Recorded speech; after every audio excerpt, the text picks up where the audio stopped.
যদি পুলিশকে নিউট্রাল করে দেয় তাহলে ঢাকা বিশ্ববিদ্যালয় থেকে ছাত্রলীগ এবং ছাত্র দলকে তাড়াতে আমাদের 1 ঘন্টা সময় লাগবে। তো ইসলামিক ফাউন্ডেশনের যে ডিজি তিনি বললেন যে স্যার কি বলবো দুঃখের কথা, এই যে 30,000 লোক বিএনপির লোক করেছে এটা কি, এর 90% সব জামাতের রিক্রুট করা। জামাত 2009 সন থেকেই গুপ্ত রাজনীতি করছে। যখন আওয়ামী লীগ ক্ষমতায় এলো ঠিক সেই সময়টিতে তারা কিন্তু ইরান যেভাবে এখন মধ্যপ্রাচ্যে প্রক্সি যুদ্ধ করছে, 2009 সন থেকেই তারা বিভিন্ন সংগঠনের মধ্যে তাদের লোক ঢুকানোর চেষ্টা করেছে। এবং অবাক করার ব্যাপার হলো, আমি যখন সংসদ সদস্য ছিলাম তো সামহাও কয়েকটা মিনিস্ট্রির সঙ্গে আমার খুব ভালো সম্পর্ক। আমি নিজে যোগাযোগ মন্ত্রণালয়ে ছিলাম, আর ধর্ম মন্ত্রণালয়টা আমাদের যেহেতু পটুয়াখালীর মন্ত্রী ছিলেন সেই সুবাদে ধর্ম মন্ত্রণালয়ের সঙ্গে আমার সম্পর্কটা ভালো ছিল।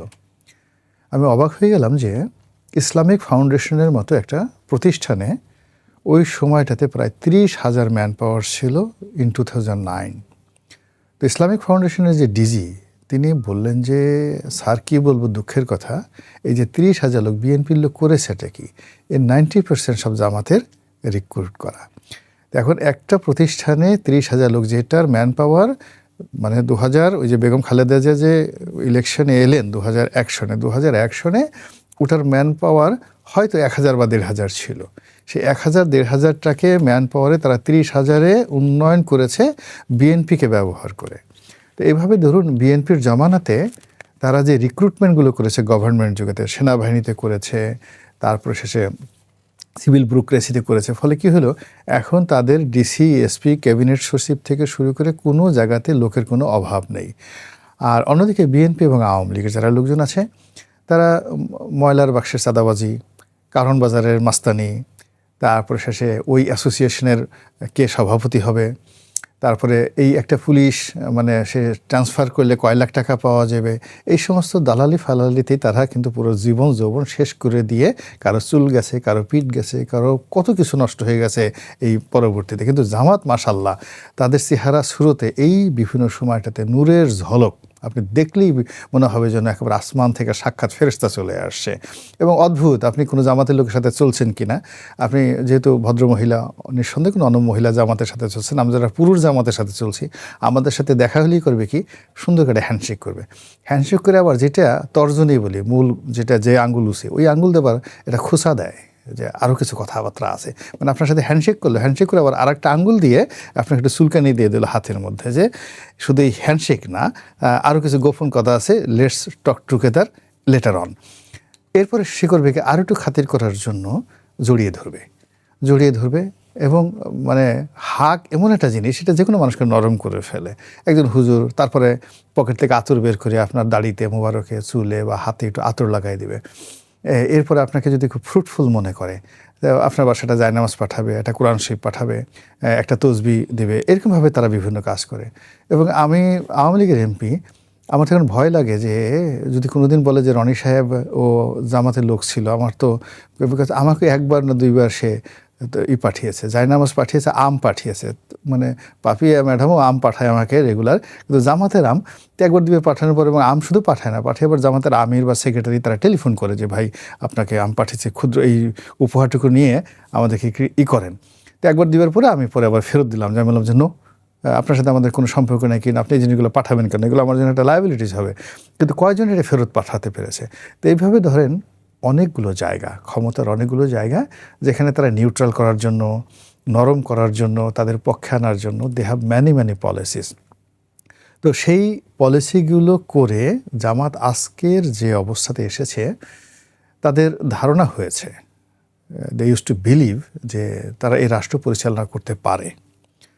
দ্বিতীয় ধারণা হয়েছে যে তাদের যারা প্রতিপক্ষ এরা খুবই দুষ্ট প্রকৃতির লোক, এরা লোক ভালো না, চুরিচামারি করে, চাঁদাবাজি করে, টাকা তুলে পল্টনে, চাঁদা যায় লন্ডনে, এরা শেয়ার মার্কেট লুট করে, আমরা তো কিছু লুট করি না, আমরা খুব ভালো মানুষ, তো আমাদের উপর আল্লাহর একটা রহমত আছে, আমরা এই দেশ চালাবো। এবং তারা রাস্তাঘাটে হাঁটে সেই যে খিলাফত জমানার মতো, এবং তারা মনে করে যে বাংলাদেশে তারা একটা তালেবানি শাসন চমৎকারভাবে করতে পারবে।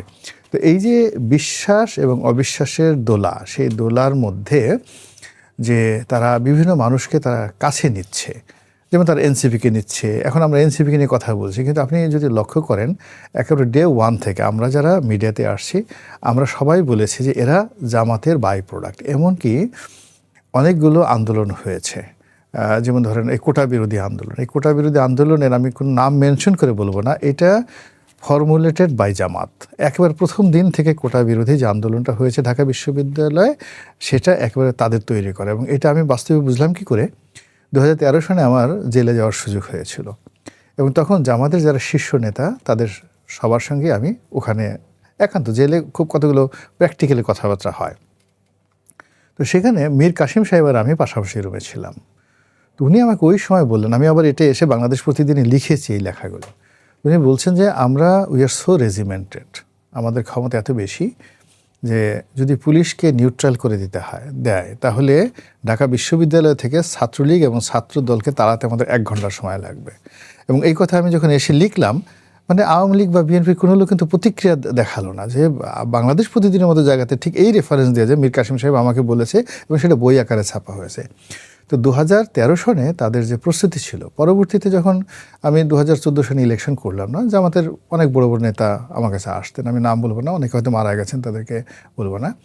তো তাদের যে প্ল্যানগুলো দেখেছি, পরিকল্পনাগুলো দেখেছি, সেই পরিকল্পনা অনুযায়ী তারা একটা রেজিমেন্ট ফোর্স হিসেবে যে কাজগুলো অতীতে করেছে এখনও ঠিক সেম কাজগুলি কিন্তু তারা করে যাচ্ছে। এবং আপনি যখন একজন সেনাপ্রধান তিনি যখন বলছেন আমিরে জামাত, মানে আমিরে জামাত এই শব্দটা ইন্টারনালি, মানে তারা কিন্তু তাদের জামাতকে, মানে জামাতের যারা লোকজন আছে তারাই কেবল বলেন আমিরে জামাত, আবার অনেকে বলেন আমিরুল, না নাইবে আমির না, নাইবে আমির তো দ্বিতীয় পদ, মানে আমরা বলি জামাতের আমির, মানে নর্মালি আমরা এখানে যারা আছি বলি জামাতের আমির বা জামাতের আমির ডাক্তার শফিক, খুব অর্ডিনারি আমরা এইভাবে বলি। একইভাবে যদি নায়েব সাহেবকেও বলা হয় তাহলে নিশ্চয়ই নায়েবে আমির বলা হবে। হ্যাঁ, নায়েবে আমির বলা হবে। এখন ওরা জামাতের যারা লোকজন আছে তারা এটা একটা সম্মানজনক উপাধি, তারা বলে আমিরে জামাত, আমিরে জামাত এই কথাটা বলে। এখন ঠিক সেম ল্যাঙ্গুয়েজটা যেটা জামাতের রোকন পর্যায়ে যারা লোকজন আছে, যেটা টেকনিক্যালি এবং যেটা গ্রামেটিক্যালি তারা মানে এনলাইটেন করার জন্য আমিরে জামাত। এবং শুধু তাই না, তারা বলে আমিরুল মুমিনিন। অনেকে কিন্তু আবার নিজে মানে জামাতের আমিরকে আমি নিজে তাদেরকে শুনেছি যে তাকে আমিরুল মুমিনিন, আমিরুল মুসলিমিন এই ধরনের শব্দ বলে। তো যখন একজন সেনা প্রধান জামাতের প্রধান না বলে, জামাতের সভাপতি না বলে, জামাতের আমির না বলে যখন বলতেছেন আমিরে জামাত, ইট মিনস দাওয়াতি কর্মটা কোথায় পৌঁছে গেছে।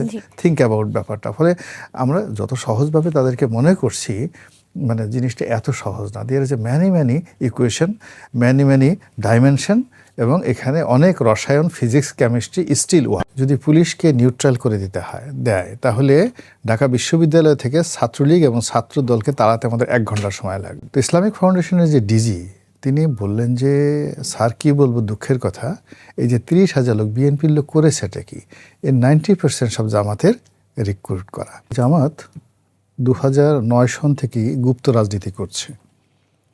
যখন আওয়ামী লীগ ক্ষমতায় এলো ঠিক সেই সময়টিতে তারা কিন্তু ইরান যেভাবে এখন মধ্যপ্রাচ্যে প্রক্সি যুদ্ধ করছে, 2009 সন থেকেই তারা বিভিন্ন সংগঠনের মধ্যে তাদের লোক ঢুকানোর চেষ্টা করেছে। এবং অবাক করার ব্যাপার হলো, আমি যখন সংসদ সদস্য ছিলাম তো সামহাও কয়েকটা মিনিস্ট্রির সঙ্গে আমার খুব ভালো সম্পর্ক। আমি নিজে যোগাযোগ মন্ত্রণালয়ে ছিলাম, আর ধর্ম মন্ত্রণালয়টা আমাদের যেহেতু পটুয়াখালীর মন্ত্রী ছিলেন সেই সুবাদে ধর্ম মন্ত্রণালয়ের সঙ্গে আমার সম্পর্কটা ভালো ছিল। আমি অবাক হয়ে গেলাম যে ইসলামিক ফাউন্ডেশনের মতো একটা প্রতিষ্ঠানে ওই সময়টাতে প্রায় 30,000 ম্যান পাওয়ার ছিল।